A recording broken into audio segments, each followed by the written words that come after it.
Ditanam. Ikut dong. Adik aja minum. Ya, dari luar dari sini yang adiknya minum.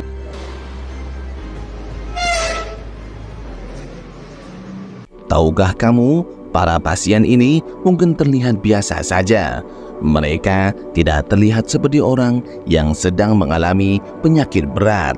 Namun sebenarnya mereka dalam kondisi yang sangat mengerikan, di mana kesempatan bertahan hidupnya nyaris tidak ada, atau hanya 0,1%. Apa yang terjadi kepada mereka adalah dampak dari penyakit rabies yang disebut hidrofobia, sebuah keadaan di mana penderita penyakit rabies secara tiba-tiba mengalami ketakutan luar biasa terhadap air.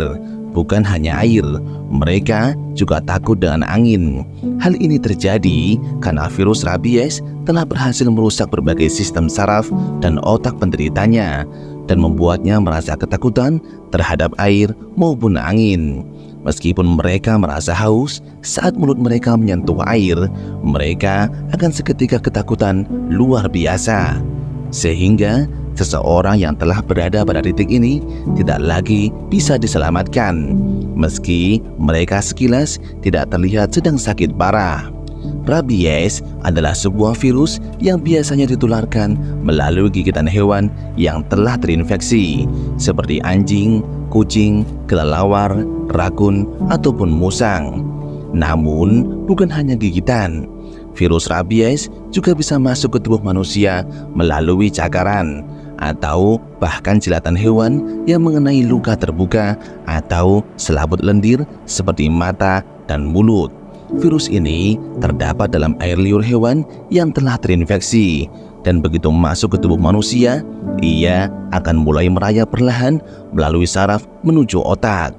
Meskipun kasus rabies sangat jarang terjadi, namun rasio kematiannya saat terkena rabies hampir 100%. Sementara COVID-19 angka kematian globalnya kurang dari 2%. Karena itu, penting sekali untuk mengenali gejala awal rabies. Di antara gejala awal rabies adalah demam, sakit kepala, kesemutan, atau nyeri pada bekas gigitan. Kemudian mulai sensitif terhadap suara, cahaya, dan juga air. Sedangkan penanganan pertama jika ada yang tergigit yaitu dengan segera mencuci luka dengan sabun selama 15 menit di bawah air mengalir. Lalu sesegera mungkin mendapatkan vaksin anti rabies dalam 24 jam pertama.